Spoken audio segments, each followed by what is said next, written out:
batas dari kelelehan tulangan tarik yang terluar.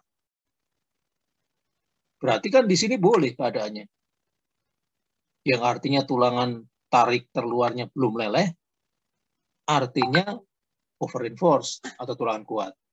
Konsekuensinya adalah faktor reduksi kekuatannya kecil 0,65. Nah, pengertian umumnya kan begitu. Tetapi jangan kemudian betul-betul menggunakan prinsip ini di dalam desain lentur balok. Karena tetap diharapkan struktur kita, balok kita mempunyai tulangan lemah atau under-enforce. Karena itu gunakanlah daerah ini saja. Ya, jadi jangan menggunakan apa yang tergambar ini mentah-mentah begitu saja.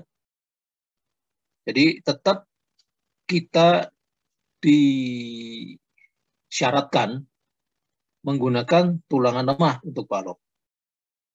Artinya kita tetap berharap bahwa meskipun kerusakan lenturnya diizinkan, tetapi kalau terjadi kerusakannya bersifat ductile.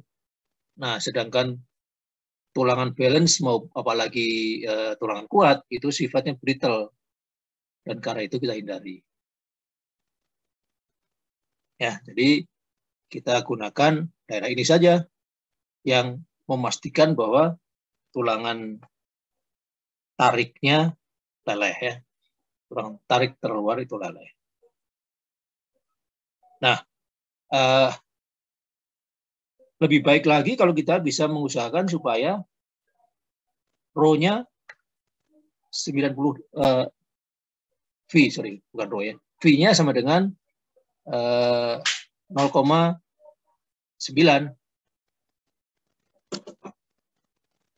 V-nya 0,9. Nah, itu lebih baik lagi. Ya, karena sifat baloknya menjadi lebih ductile lagi. Tapi artinya kalau kita mengejar V 0,9 itu, tulangannya lebih sedikit lagi, jadi rho-nya lebih kecil ya. Rho-nya lebih kecil. Rho-nya lebih kecil, konsekuensinya adalah penampangnya besar, begitu kan. Nah, disinilah seorang perencana struktur yang berpengalaman bisa memilih suatu kondisi yang ideal, yang dari sisi struktur ideal dan dari sisi biaya juga ideal. Itulah yang namanya optimasi. Jadi sebenarnya inti dari ilmu teknik sipil itu adalah optimasi sebenarnya. Kalau hanya membuat kuat saja, tidak perlu dihitung, ya buat saja semuanya gede-gede gitu ya, itu akan jadi kuat. Tapi kita harus mempertemukan antara kekuatan dengan efisiensi biaya. Sebenarnya itu yang dipelajari di teknik sipil selama bertahun-tahun itu ya.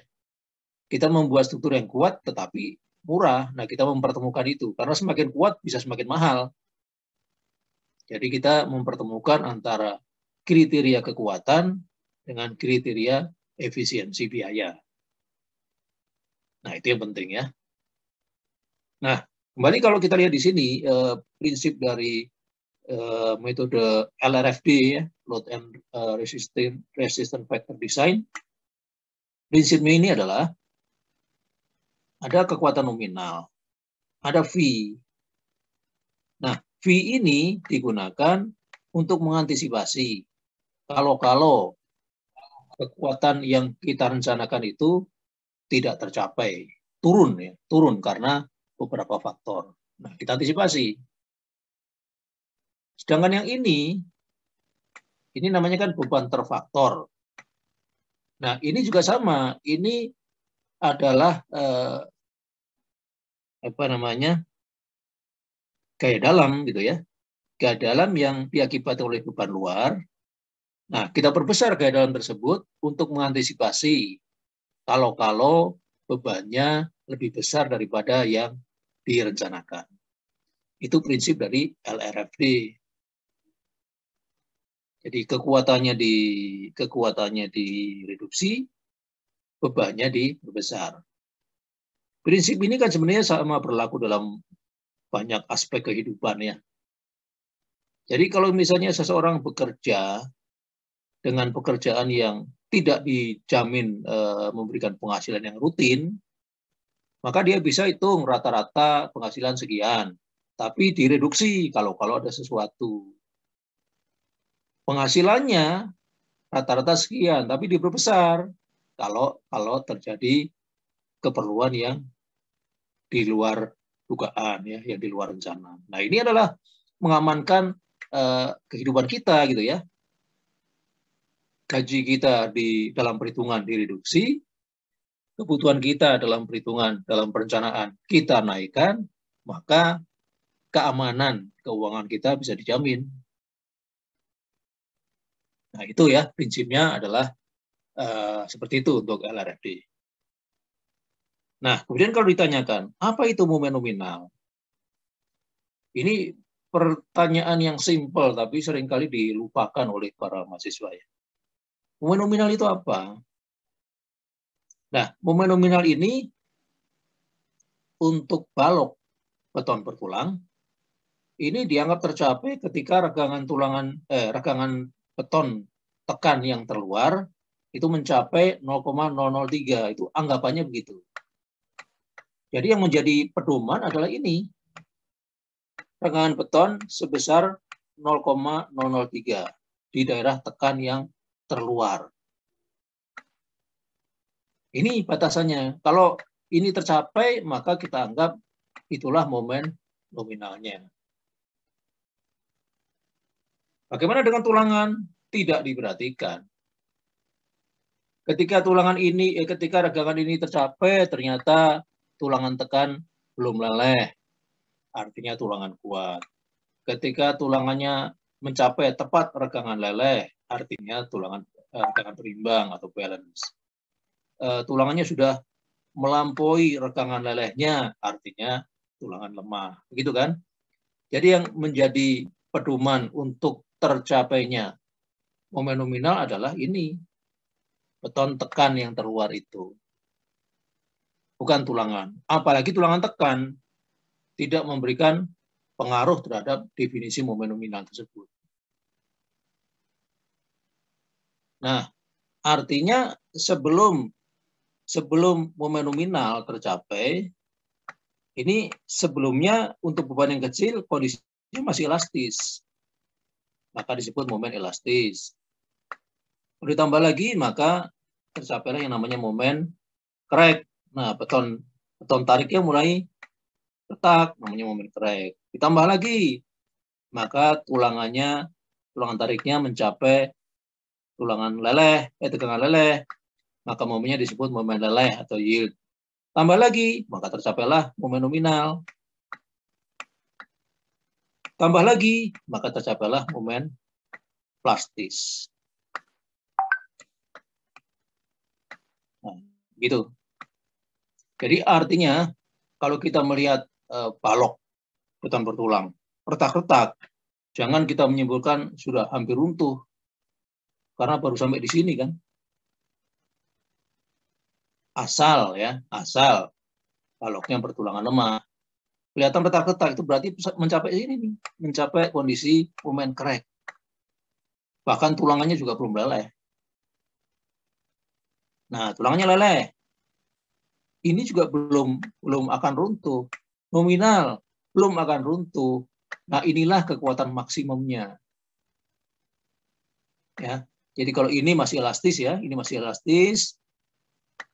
Level ini ditandai dengan retaknya beton tarik pada serat yang terluar. Ini ditandai dengan lelehnya tulangan tarik. Ini ditandai dengan tercapainya regangan beton tekan terluar sebesar 0,003.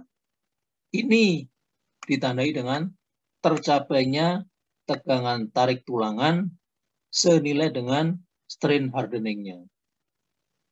Atau kira-kira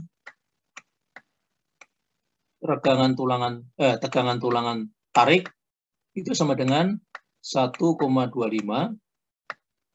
kali tegangan lelehnya. Nah, inilah yang menandai tercapainya momen plastis. Jadi kalau kita ingat bahwa diagram tegangan dan regangan beton kan begini.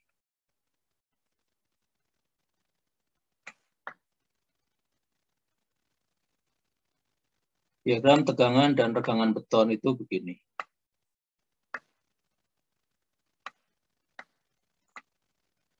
Nah, begitu kan?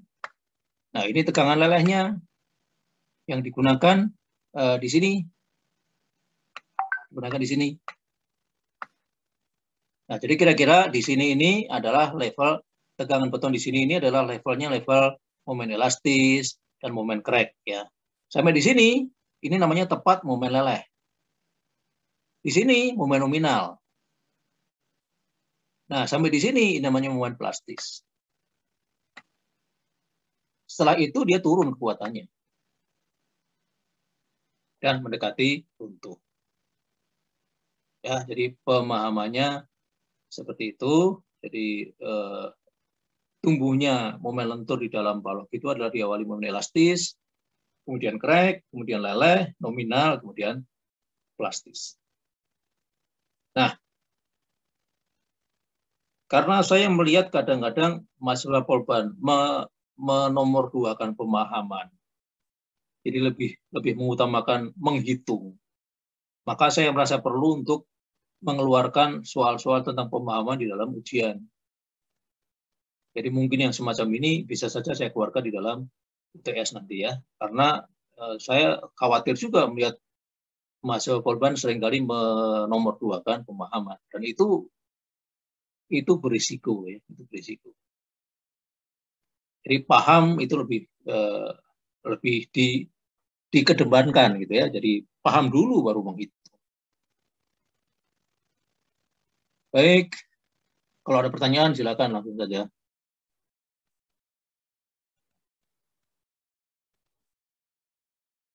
Nah, ini yang mungkin belum dipelajari di dalam struktur beton sebelumnya ya. Ini tambahannya bahwa meskipun misalnya ya, meskipun di tumpuan balok tidak terjadi momen positif, tapi tetap disyaratkan tumpuan balok mempunyai kuat lentur positif minimum sebesar sepertiga dari kuat momen negatif di tempat itu. Di tempat itu ya, bukan di sepanjang balok. Itu yang pertama. Yang kedua, di setiap tempat momen nominalnya tidak boleh kurang dari sepertiga momen nominal maksimum. Nah, momen nominal maksimum ini kalau untuk balok pasti di tumpuan, dan mungkin di lapangan ya. Jadi kalau untuk balok yang panjang bentangnya biasa saja, kemudian dia dipengaruhi oleh beban gempa, maka momen nominal maksimum itu pasti di tumpuan. Nah, jadi ini berlaku untuk masing-masing. Di tumpuan kiri berlaku sendiri, di tumpuan kanan berlaku sendiri. Tetapi yang ini berlaku di sepanjang balok. Jadi momen terkecil sepanjang balok biasanya adalah momen negatif di lapangan.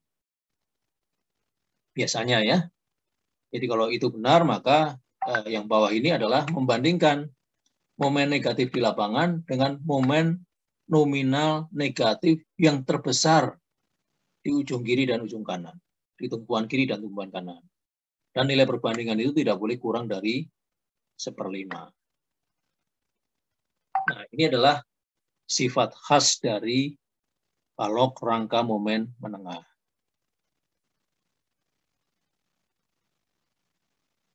Nah, konsekuensinya adalah barangkali dulu ketika belajar balok beton bertulang, tulangan dihitung dengan tabel, misalnya ya. Nah, kalau kita perhatikan di sini, ketika kita mengawali perhitungan dengan momen negatif di lapangan, di tumpuan misalnya ya, maka bisa kita menggunakan tabel. Maka didapatkan rho tarik, kemudian didapatkan rho tekan. Nah, sampai di sini bisa. Ya. Nah, tapi kerugiannya, jadi biasanya tabel-tabel yang ada itu mempunyai rasio rho tekan dibanding rho tarik itu setengah biasanya. Jadi rho aksen dibagi rho yang ada di tabel-tabel itu pada umumnya nilainya setengah. Artinya tulangan tekannya mempunyai luas yang sebesar setengah tulangan tariknya. Dan itu sebuah kerugian. Karena untuk menghasilkan sepertiga ini, ternyata dari pengalaman ya, ini kira-kira nilainya sepertiga. Sepertiga kira-kira nilainya ya. Untuk mendapatkan ini rasio yang pertama ini, momen positif dibagi negatif di tumpuan yang sama, itu biasanya diperlukan rasio rho aksen dibagi rho senilai sepertiga. Artinya kalau kita pasang setengah, kuat tapi boros. Nah inilah aspek efisiensi tadi menjadi tidak tercapai ya. Ada tulangan tekan yang terlalu banyak itu boros. Karena kita tahu bahwa tulangan yang paling efektif adalah tulangan tarik, bukan tulangan tekan ya. Itu kerugian yang pertama kalau kita menggunakan tabel. Kecuali kalau membuat tabel sendiri. Ya, jangan menganggap susah. Dulu ada bimbingan saya di 3 membuat tabel sendiri. Jadi mau rasio seperti ini berapapun dia bisa menggunakan tabelnya gitu ya. Tapi tabelnya tentu saja menjadi tabel dalam Excel. Kalau di print kan terbatas ya. Dulu bimbingan saya di 3 bisa membuat tabel seperti itu.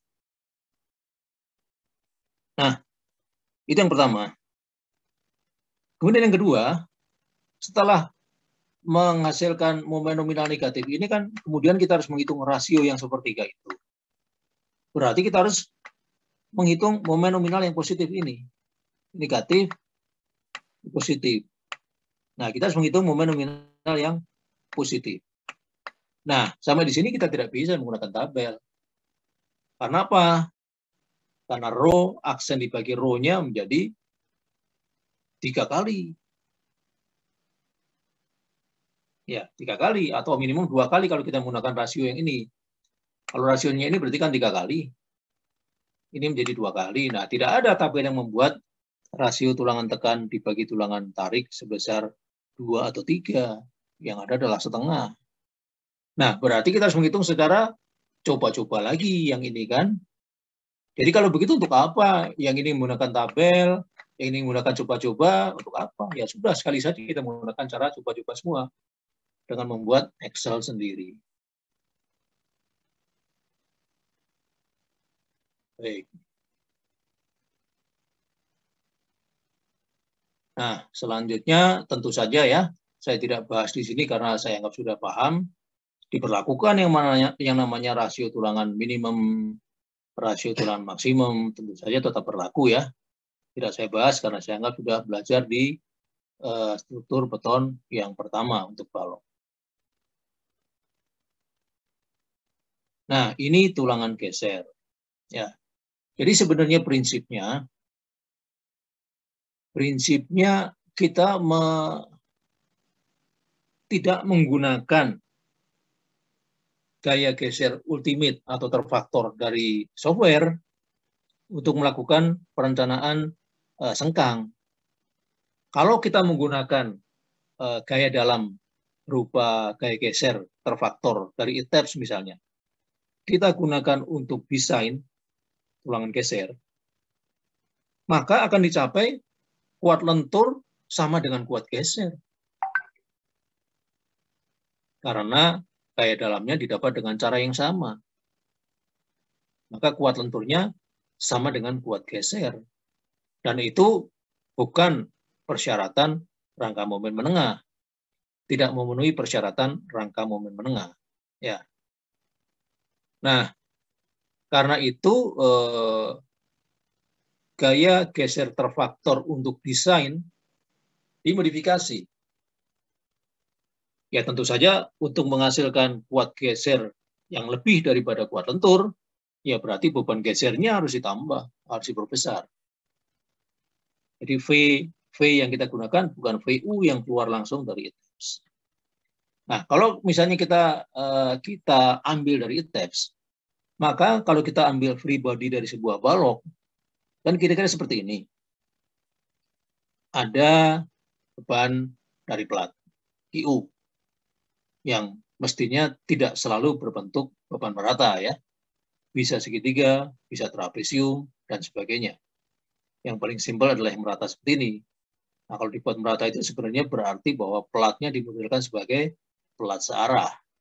Kalau pelatnya dua arah, pasti trapesium dan segitiga.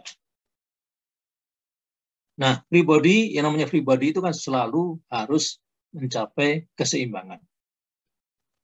Jadi kalau kita potong sebuah balok ya di ujung-ujungnya, kemudian kita pasang kayak dalamnya, ya berarti ada MU, ada VU, dan kita pasang bebannya ada QU, maka harus tercapai keseimbangan vertikal dan harus tercapai keseimbangan momen. Itu prinsipnya. Itu prinsipnya ya. Nah, tetapi kemudian diperlukan cara. Kalau dari situ kita ambil langsung VU-nya untuk desain, ya tadi yang tercapai adalah kuat geser yang sama dengan kuat lenturnya gitu ya. Jadi mungkin kalau mengalami kerusakan, yang terjadi adalah kerusakan yang bersamaan antara rusak lentur dan rusak geser, dan itu berbahaya.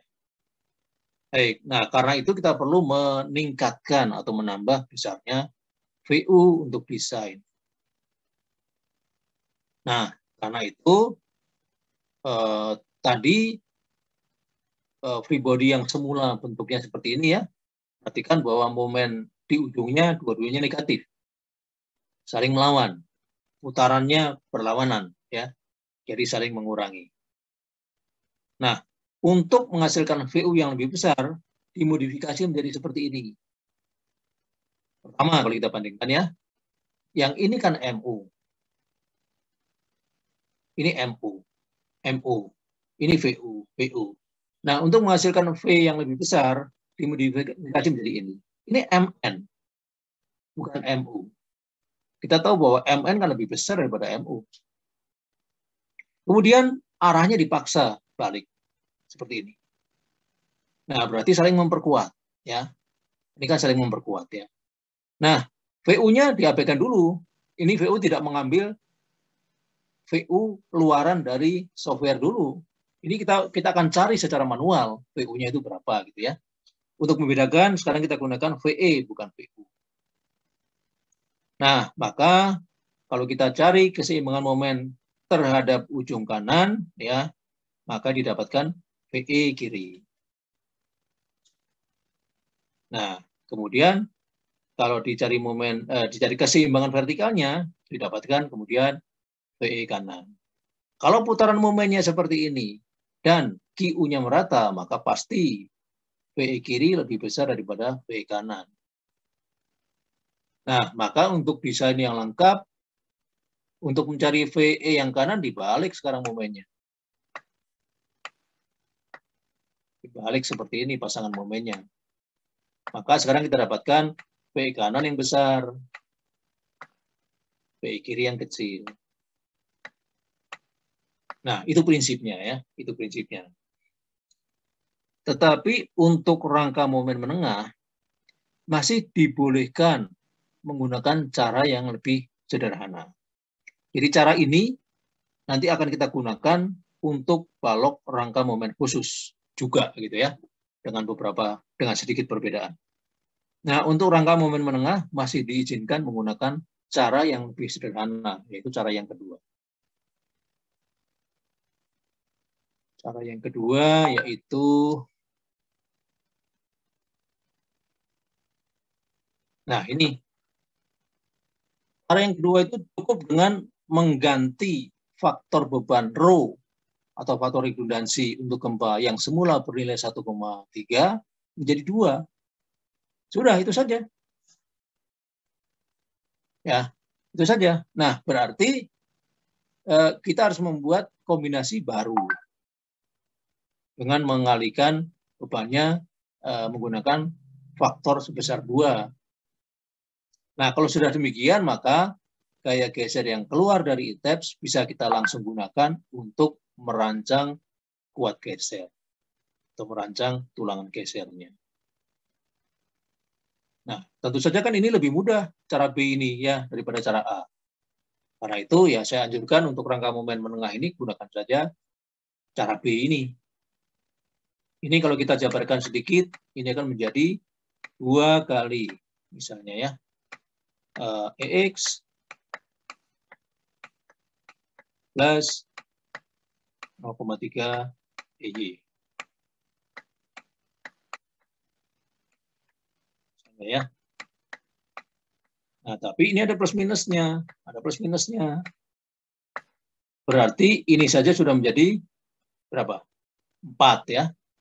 Ini sudah menjadi 4 buah. Kemudian untuk gempa yang arah Y-nya 100%, sama dengan itu caranya ya. 2 kali plus minus 0,3 EX plus minus ya, plus minus EY. Ini 4 kombinasi lagi. Nah, jadi sampai di sini, kalau kita hitung ya, sebelum ada gempa kita sudah mempunyai 5 kombinasi. Untuk lentur balok, kita sudah tambahkan lagi 16 kombinasi, berarti sudah 21. Ditambah ini 8, 29. Nanti untuk kolom 8 lagi, 37 buah kombinasi beban. Ya. Tetapi jangan bingung karena kombinasi yang ini hanya digunakan untuk balok yang arahnya X saja. Karena gempa yang Y ini tentu saja tidak banyak berpengaruh untuk balok yang arah X. Begitu juga yang ini digunakan untuk balok yang arahnya Y saja. Tidak akan signifikan pengaruhnya untuk balok arah X. Nah, bagaimana kalau ada balok yang arahnya diagonal? Ya, kalau balok arah diagonal ditinjau dua-duanya. Dan balok yang berarah diagonal itu tidak ideal ya. Kalau bisa dihilangkan, dihindari, karena itu akan membuat tercapainya kondisi yang namanya ketidakteraturan struktur. Baik, nah itu ya cara untuk membuat atau untuk menghitung atau menentukan beban geser balok, yaitu dengan menambahkan kombinasi beban lagi. Dan itu adalah cara yang lebih mudah. Nah, setelah itu dihitung biasa ya, dengan faktor reduksi kekuatan sebesar 0,75. Nah, bagaimana cara menghitungnya saya tidak bahas ya. Ini kan lebih mudah daripada turangan lentur ya. Kemudian ini juga sudah dibahas di dalam kuliah sebelumnya. Ini saya tidak bahas di sini. Ya, silakan kalau ada pertanyaan.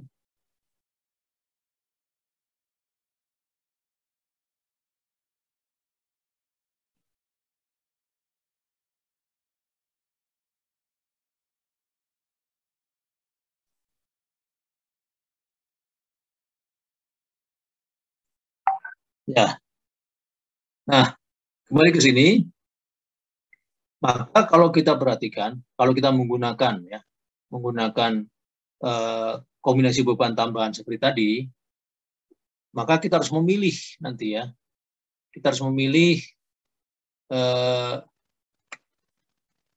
kayak dalamnya. Jadi misalnya begini.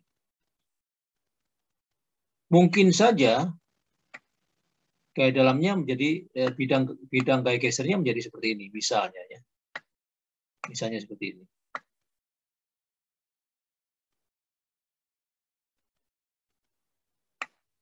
Nah, pilihannya adalah apakah kita akan menyeragamkan sengkang di ujung kiri dan ujung kanan balok. Itu pilihan. Menyeragamkan itu hasilnya adalah pelaksanaan pekerjaan yang lebih mudah. Tetapi artinya kita melakukan pemborosan dari sisi material.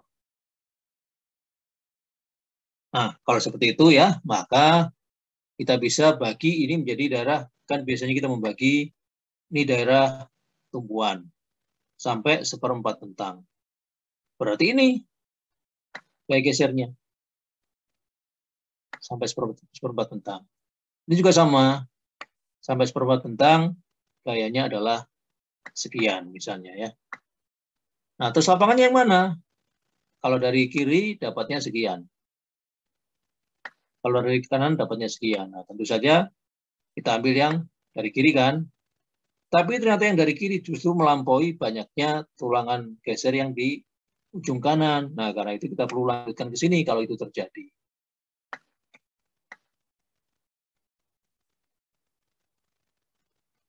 Nah, yang bawah ternyata lebih kecil daripada yang atas, jadi tidak diperhitungkan ya, yang tumpuan bawah. Tetapi kemudian ternyata gambarnya, detailnya itu ada aturan-aturan khusus yang lain.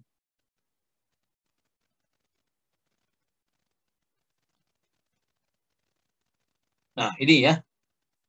Ini. Jadi ada daerah yang besarnya adalah 1/4 L ya.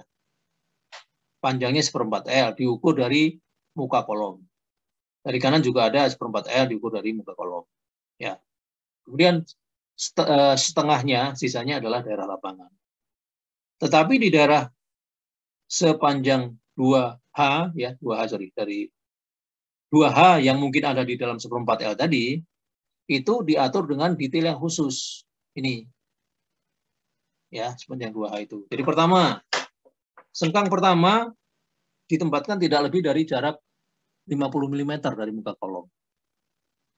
Kemudian di dalam daerah 2H tersebut, jarak maksimum sengkangnya ini. Di luar daerah tersebut, sengkang maksimumnya ini. Nah, ini adalah pembatasan jarak untuk sengkangnya ya. Pembatasan jarak untuk sengkangnya. Sedangkan kita tahu bahwa untuk menghitung sengkang, kita ingat bahwa tulangan kuat geser balok itu disumbangkan oleh dua hal, yaitu VN. VN balok itu disumbangkan oleh dua hal, yaitu dari betonnya dan dari tulangannya. Ya. Nah, kan syaratnya begini. VN yang sebesar 0,75 tadi kali V ya. Ini tidak boleh kurang dari VE dalam ini ya. Tadi kan bukan VU lagi tapi VE ya. Oke, untuk minimumnya kita ambil sama. Oke. Nah, maksud saya adalah ini adalah syarat untuk pemasangan tulangan. Nah, sekarang ini syarat untuk kekuatannya. Nanti harus kita ketemukan. VC nilainya tertentu ya. VC nilainya tertentu. Karena ini sesuai dengan mutu beton dan dimensi baloknya. Sedangkan ini yang kita belum tahu. Karena itu kita bisa anggap bahwa VS sama dengan VC dikurangi VE ya. VE dikurangi VC. Tapi ini dibagi dengan V dulu.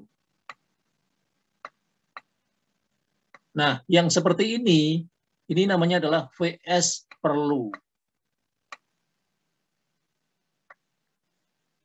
Namanya VS perlu. Yaitu sebesar VE dibagi V dikurangi VC. Namanya VS perlu. Ini yang diperlukan ya.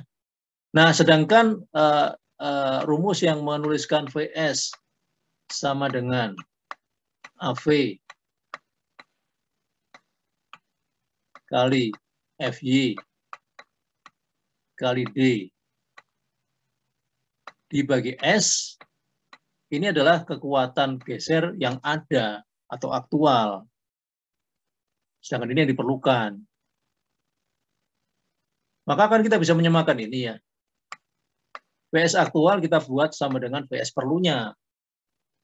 Nah, sehingga dari situ kan kita bisa tahu bahwa kalau begitu jarak sengkang ini sama dengan ini kan sama dengan VS perlu ya dibagi dengan ini kan.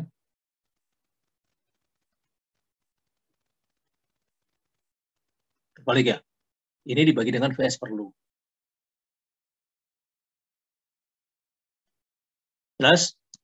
Jadi ini sama dengan AV kali FY kali D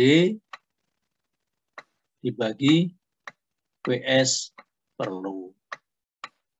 Dan karena itu namanya ini juga S perlu.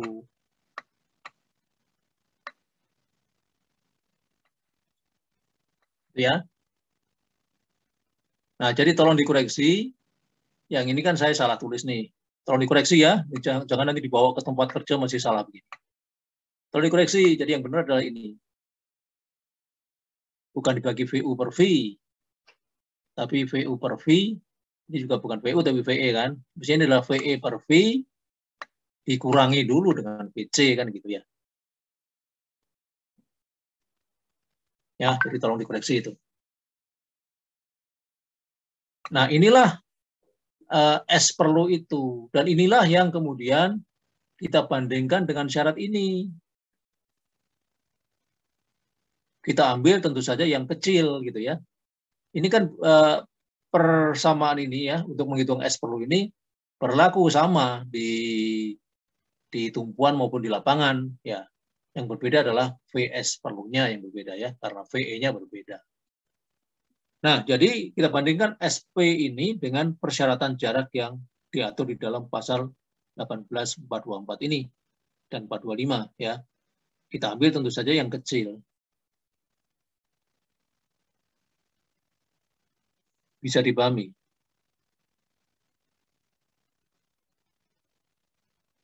Bisa, Pak. Baik. Jadi kalau tidak ada pertanyaan ya saya harap paham ya. Nah, ini sebenarnya tidak perlu menunggu contoh soal, ini bisa dihitung sendiri ya kan, persamaannya simbol-simbol dan sudah dipelajari. Nah, itu adalah untuk balok ya. Silakan kalau ada pertanyaan.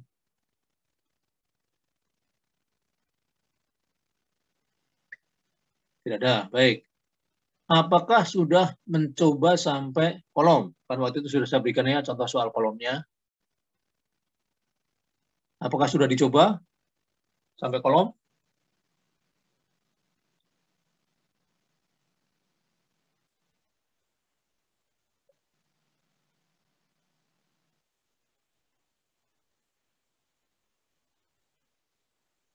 Ini saya sedang berbicara dengan siapa ini? Kan tinggal dijawab sudah atau belum ya.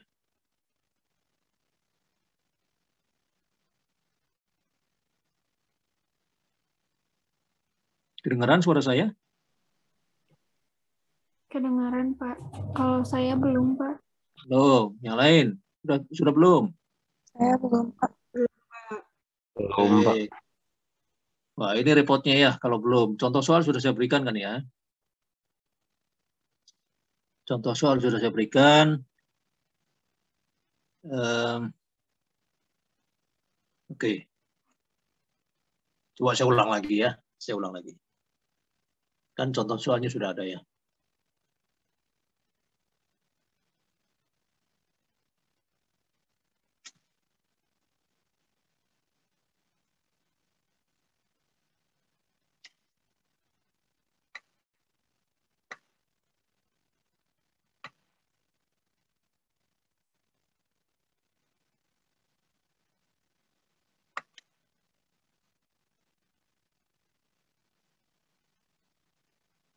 Sudah pernah saya berikan waktu itu ya, contoh soal yang PDF ya? Sudah, Pak. Sudah, yang saya ambil dari SP17. SP17 itu adalah penjelasan atau contoh untuk PCI 2014. Nah, prinsipnya begini. Prinsipnya adalah yang sudah kita bahas ya, adalah untuk memperbesar momen ya. Untuk memperbesar momen, bentar ya. Jadi karena untuk kolom langsing diperlukan perbesaran momen ya, maka digunakan cara tersebut ya untuk memperbesar momen dengan memperhatikan apakah lantainya bergoyang atau tidak. Bentar.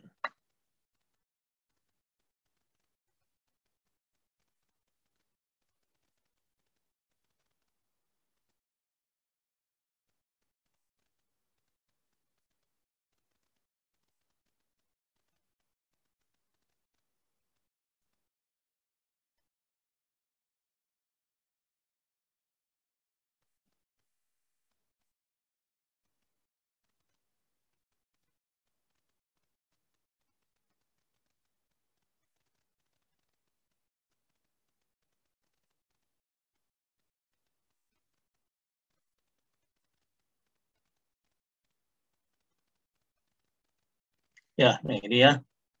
Sudah saya share.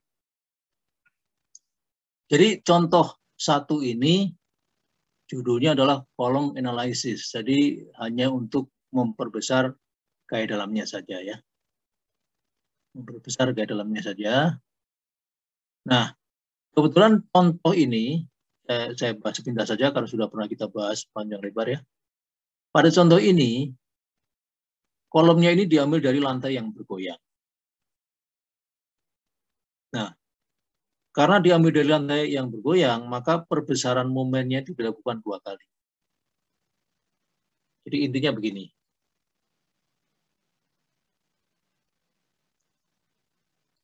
Kalau kita mulai dari kolom yang tidak bergoyang misalnya ya.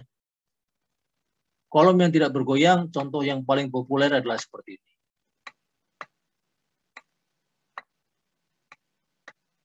Nah, misalnya begini ya. Ada momen. Ada momen. Nah, kemudian dia mengalami tekuk. Gitu ya.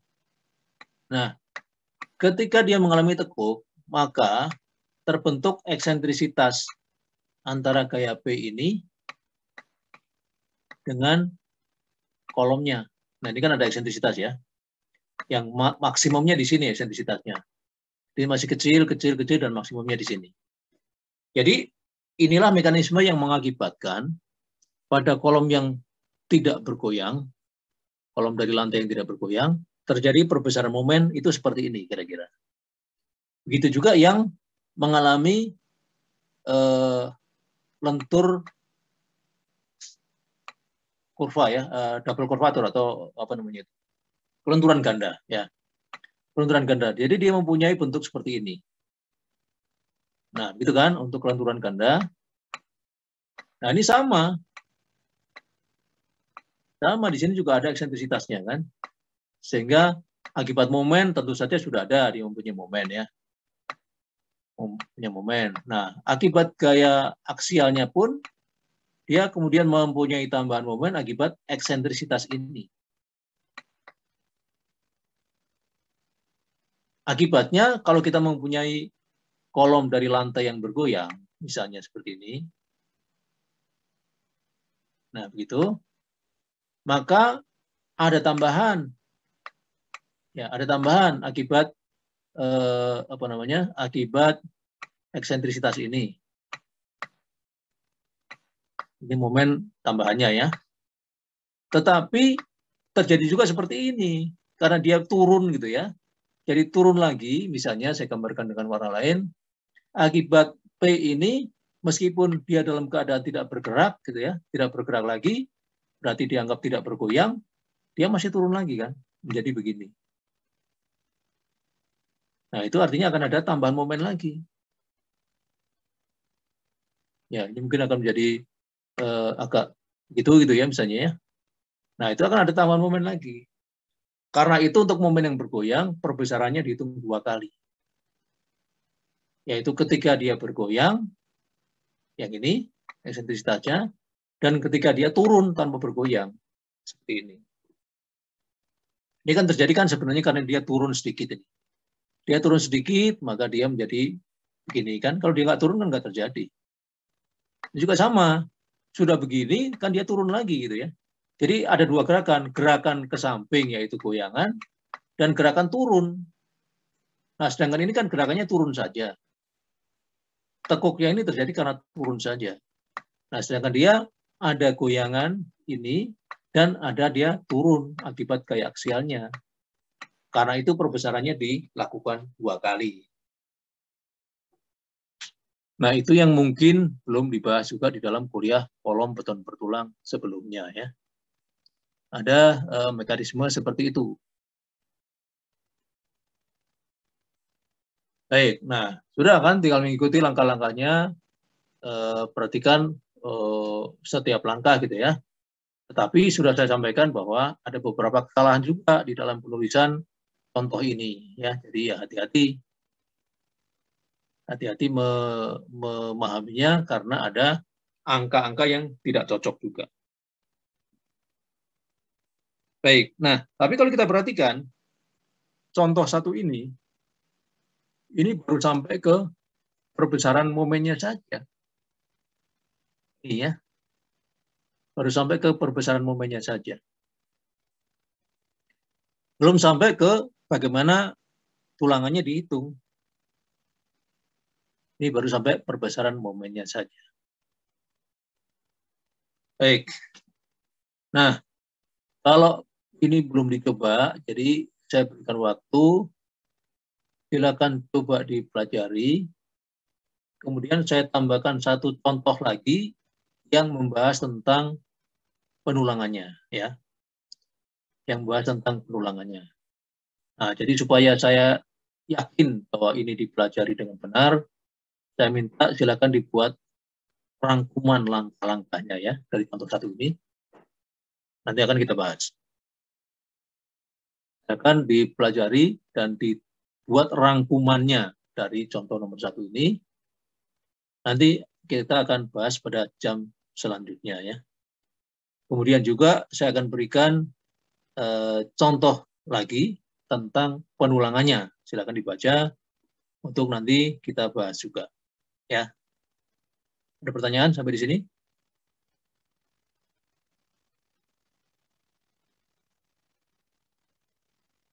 Jadi ini kita kuliah baru 1 jam ya.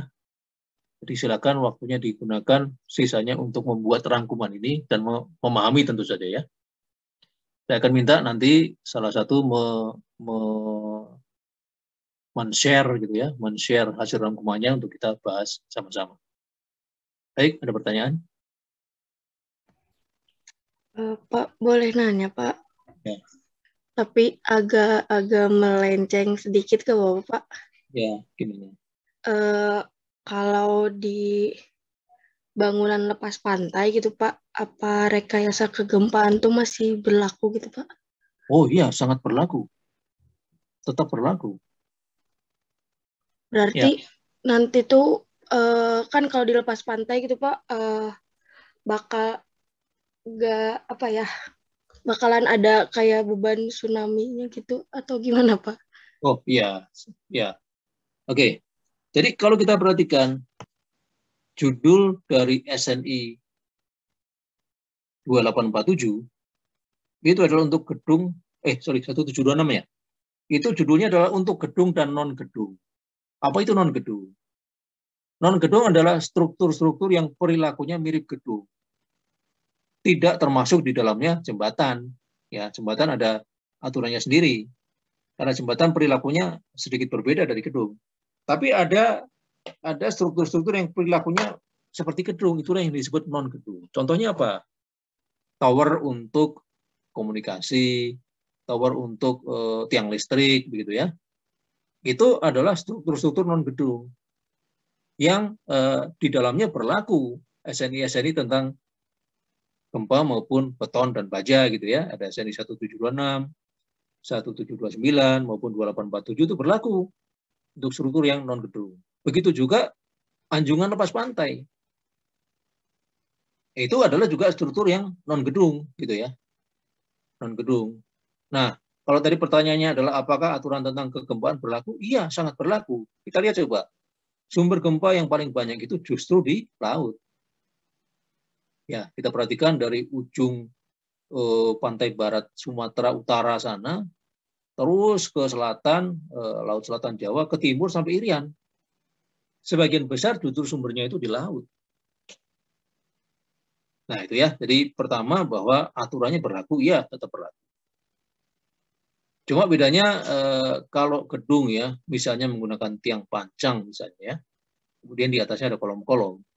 Nah, kalau anjungan lepas pantai ya kolomnya adalah tiang pancang itu, begitu kan?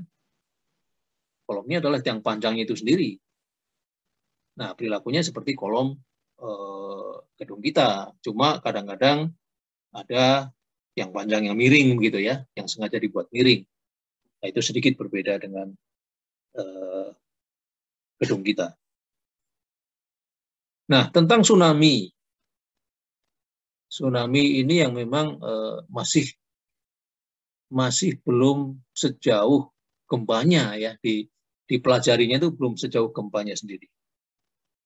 Tsunami itu untuk struktur berarti adalah sebuah gaya yang berupa tekanan air. Jadi kuncinya ya harus diperkirakan tingginya air akibat tsunami itu dan kecepatan gelombangnya. Dan itu yang akan menjadi gaya yang mendorong struktur kita itu tadi. Nah, prinsipnya tsunami itu bekerja seperti angin, yaitu bekerja pada bidang kontak. Gempa beda, gempa itu bekerja pada massa.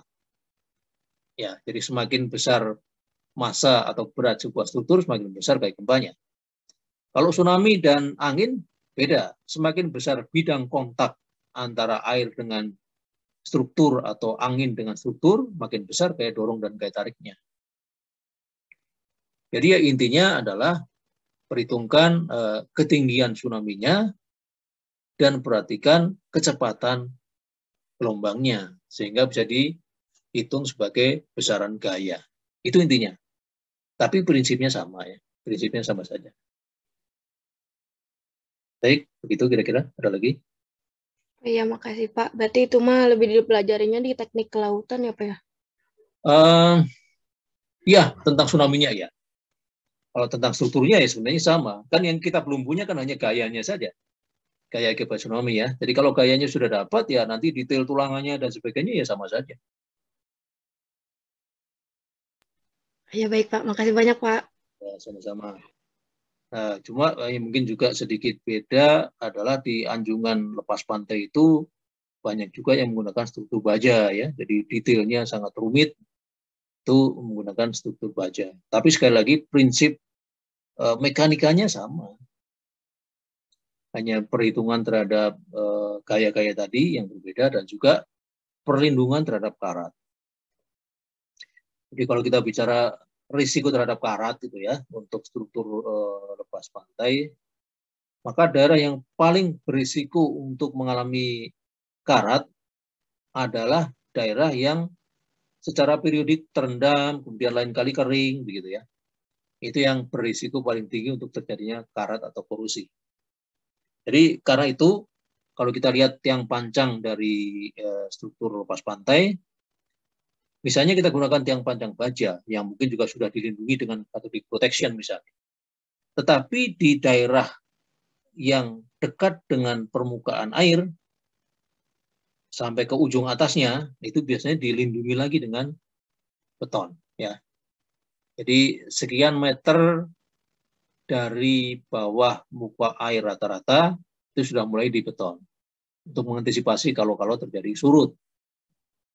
Nah, sampai ke atas, sampai ke puncaknya air tersebut itu biasanya dibungkus lagi dengan beton bertulang untuk melindungi karat. Baik, ada lagi yang lain?